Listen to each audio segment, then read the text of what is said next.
বিশ্ব শিক্ষক দিবস এবং সিরাজগঞ্জে স্বীকৃতিপ্রাপ্তি চলমান সকল নন এমপিও শিক্ষা প্রতিষ্ঠান একযোগে এমপিওভুক্ত করার দাবিতে র্যালি এবং বিক্ষোভ সমাবেশ করেছে নন এমপিও শিক্ষা প্রতিষ্ঠান শিক্ষক কর্মচারী পরিষদ সিরাজগঞ্জ জেলা শাখা।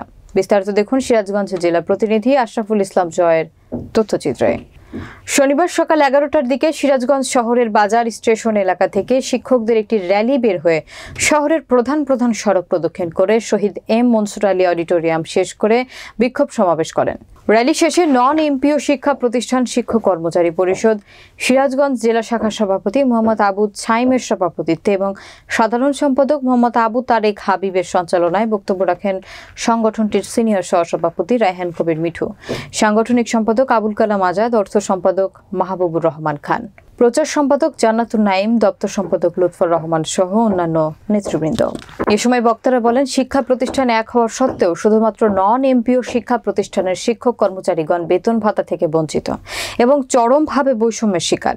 কোনো শিক্ষা প্রতিষ্ঠান স্থাপনের বয়স 25 বছর বা তার চেয়েও বেশি।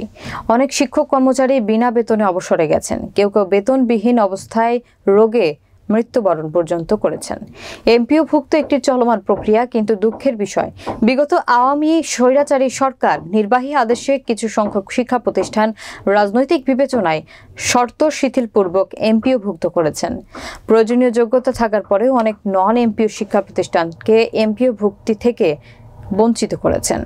প্রতি বছর বাজেটে নন এমপিও শিক্ষা প্রতিষ্ঠান এমপিওভুক্তকরণের জন্য বরাদ্দ থাকলেও অদৃশ্য কারণে এমপিওভুক্তকরণ বন্ধ রাখা হয়। বাংলাদেশ আজ দ্বিতীয়বারের মতো স্বাধীন। আমরা অন্তর্বর্তী সরকারের প্রধান উপদেষ্টা ডক্টর ইউনূসের নিকট আহ্বান করব, আপনারা দ্রুত আমাদের এমপিওভুক্ত করেন এবং অন্যথায় কঠিন কর্মসূচি দিতে বাধ্য হব। আমরা সারা বাংলাদেশ ব্যাপী আমাদের একটাই দাবি, সকল নন এমপিওভুক্ত শিক্ষা প্রতিষ্ঠানকে এমপিওভুক্ত করতে হবে। শুধু এমপিওভুক্ত নয়, আমাদের যে দাবি এমপিও থেকে শুরু করে আমাদের যোগদান থেকে শুরু করে আমাদেরকে যুক্ত করতে হবে। আর এই হাসিনা ফ্যাসিবাদী সরকার আমাদেরকে যে অবহেলিত বঞ্চনার শিকার করছে, এর জন্য আমাদেরকে যে ঋণ, সেই ঋণ সুদে আসলে আমাদেরকে পূরণ করতে হবে।